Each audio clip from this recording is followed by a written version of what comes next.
Okay, it is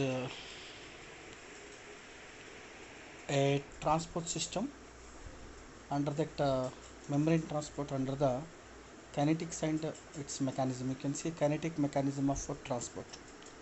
There is a separate topic is there. I think I told you last class in the introduction to some a overall introduction to the transport system here, and before going to study in detailed about some different types of a membrane transport, so we should know some basic things about the a kinetics and its mechanism of that transport here. So how we study about the enzymes kinetics, we also study something about the in the transport, how the transports with respect to that kinetics we can study here. So introduction to this membrane transport along with that kinetic studies here. So this introduction, some points are there here. So thermodynamics indicates whether a given transport process will be spontaneous, and you can see that point it is very important here. So you know the thermodynamics, what is the thermodynamics it is, so that indicates whether the given transport process.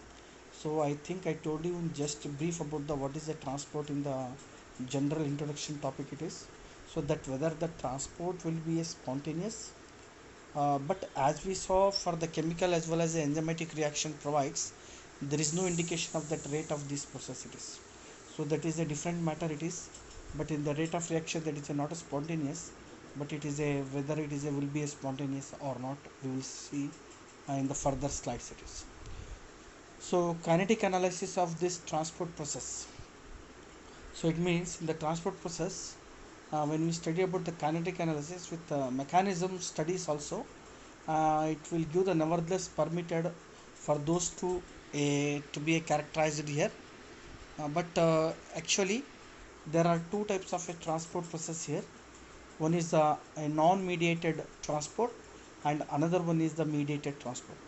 Generally, when we study about the overall transport system, it is, if you take the many different under the many different under the different types are there, but generally when we are classified overall any, if you take the any type, they are the only two type transport process. One is the a non-mediated transport, and second one is the mediated transport. And non-mediated transport occurs, it's through a simple diffusion it is. It means it's a simple diffusion. Just to take the example, you take the water and you just one drop of ink, just to add a drop of ink to that water in the bottle, you just see that ink, it diffuse through into the solvent, that is in the solvent, that is distribution up to the equilibrium.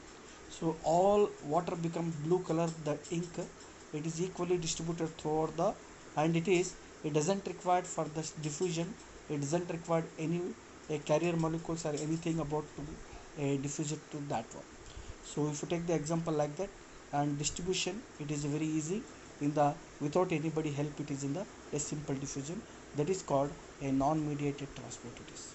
And some mediated transports occurs through the action of some specific carriers proteins, and that are various different are called, they may be called carriers, or they may be called sometimes permeases, they may be called porters, transporters, they may be called translocases, they may be called a translocators, translocases, and transporters. It means sometimes that transport system should be required, or they occurs through the action of some specific carrier, these proteins, and they are variously called. These are all things what I said you and what I told you, these are all things. And mediated transport again classified. So this mediated transport system again it is classified based on the function, based on its depending upon the thermodynamic of the system, it is classified into two types. One is the a facilitated diffusion, or it is called, or facilitated diffusion, or it is called a passive mediated transport, and second one is a active transport. So mediated transport again it is classified depending upon its thermodynamic of the system, and it is two types. One is the a facilitated diffusion, it is also called as a passive mediated transport, and second one is a active transport. So further I will tell you, and I will show the some pictures also, we can understand. I think I told you that show the picture also in the during the first slide in the introduction to that class, what is the passive transport and what is the active transport, I told you. But generally again they may be asked for 2 marks question like this also. So since again it's continuation with the passive transport, or it is a facilitated diffusion in which what happen here, what is this, in which the molecules flow from high concentration to the a low concentration, so it so as to reach the equilibrate their concentration gradient, in which the molecules flow from higher concentration to the lower concentration so as to equilibrate their concentration gradient, is called facilitated diffusion, or it is called as a passive transport.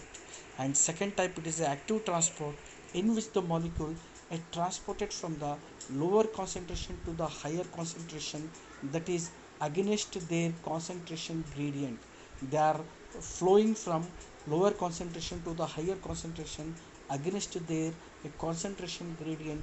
Such an endorganic process must be coupled to a sufficiently, or it is a exorganic process, it is called to make a favorabilities. So these are all a active transport, they required, there are always they flow from a low concentration to the high concentration with that against their concentration gradient. Some more points you can say with the kinetics aspects. I am going to tell you about the a non-mediated transport it is. So non-mediated transport, they don't require any, see kinetics we are studying here for the a non-mediated transport. I did not return the that kinetic word here, please. I will this is the points with respect to that kinetics of that non-mediated transport here. So driving force for the a non-mediated flow of a substance, a driving force for the a non-mediated flow of a substance A through a medium is a as a electrochemical potential gradient it is. So it is A through a medium, it is called electropotential gradient. So this relationship we can express it by, you know, that Nernst-Planck equation, and this relationship we can express it in this form a, that is a Nernst-Planck equation. Ja is equal to, you can see a concentration A, UA dx dGA bar divided by dx it is. So where Ja is the a flux, Ja is the flux, a rate of passage per unit area of A, and x is the distance, and d into Ga bar divided by dx is the electrochemical gradient, electrochemical potential gradient of A, and UA is the a mobility, that is a velocity per unit force in the medium it is. So we can apply this equation for this we can relationship with express this Planck equation here, Planck equation. So if we assume that, if we assume for this equation, and if we simplify that, A is a uncharged molecule. Try to understand, if you assume A is an uncharged, they don't any charges, no negative, no positive, it's an uncharged molecule, so that a Ga bar is given in the equation, that is now the Planck equation reduced to a J is equal to minus a dA into d into A, that is the A concentration divided by dx, where dA is equal to RTU. A is the a differentiation coefficient of a in the medium it is. So this is a fixed first law diffusion, this is a fixed first law diffusion, and it says that substance diffuse in the direction that eliminates its concentration gradient. It means this is the fixed first law, it says that whatever the substance which is diffused in the direction that eliminates its concentration gradient, that is nothing but d into A, it is a d into concentration A divided by dx at a rate proportional to the magnitude of this gradient.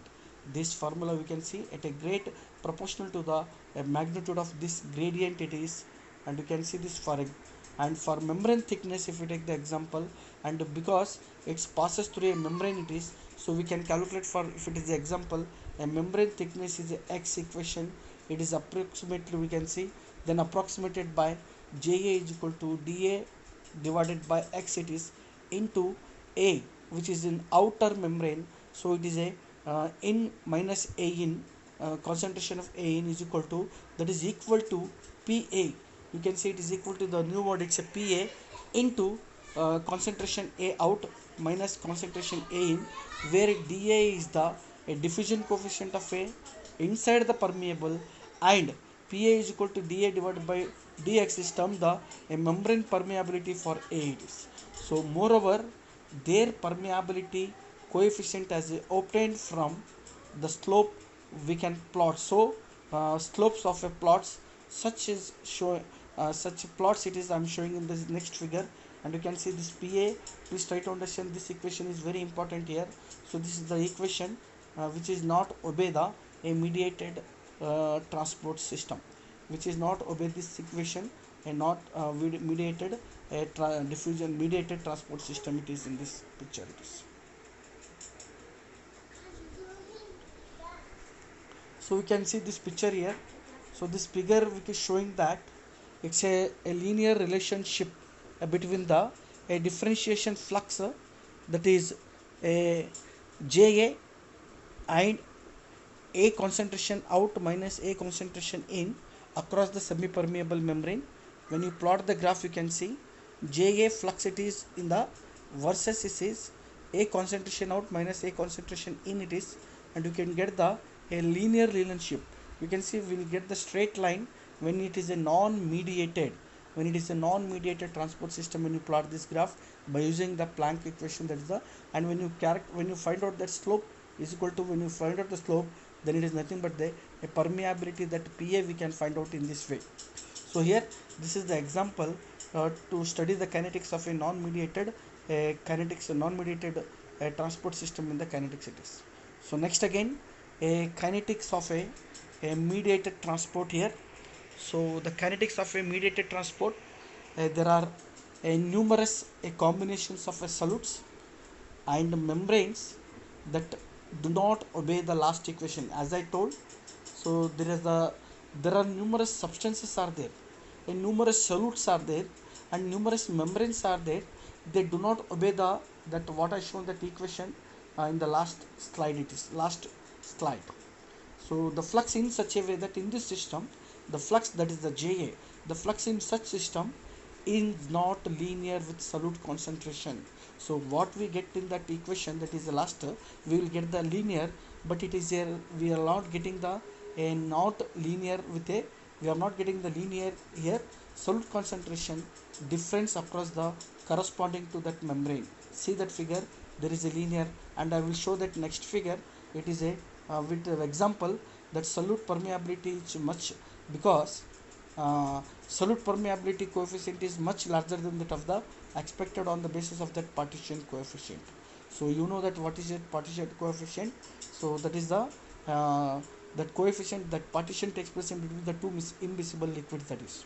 So such behavior indicates this. So these solutes, such behavior indicates that these solutes here, so what that they cannot obey that last equation, that is they cannot obey the follow that equation, and they are not linear. So such these solutes indicates that they are of a, they are the solutes are conveyed across the membrane in a complex with a, they are need a carrier molecules, they can undergo the mediated transport. So such solutes and such membranes, they require some, they are undergo the, mainly they require some carrier molecules, they can conveyed, they can transport through the into the cell membrane, that is the through a cell mediated transport it is. An example, I will show the a transport glucose across the erythrocyte membrane, provide a very good example, well characterized example for the a passive mediated transport example it is. You can take the example, mainly in the erythrocyte membrane, there is a glucose transporter membranes is there, transport system is there. So there is a erythrocyte membrane, on that transporter protein is there, that is a carrier protein. So that is a mediated transport, that is a passive mediated transport it is. So the glucose transporters exhibits important four characteristic with respect to the kinetics of this here. kinetics of that here that is a differentiated mediated from the a non-mediated transport. You can see this glucose transporter exhibits very four important characteristics, that is differentiated mediated from the a non-mediated transport. First one is the speed and specificity, second one is the saturation kinetics, third one is the susceptibility to competitive inhibition, and fourth one is the susceptibility to a chemical inactivation. So these four things I will explain in the next class, in the coming classes, in the coming slides. Thank you.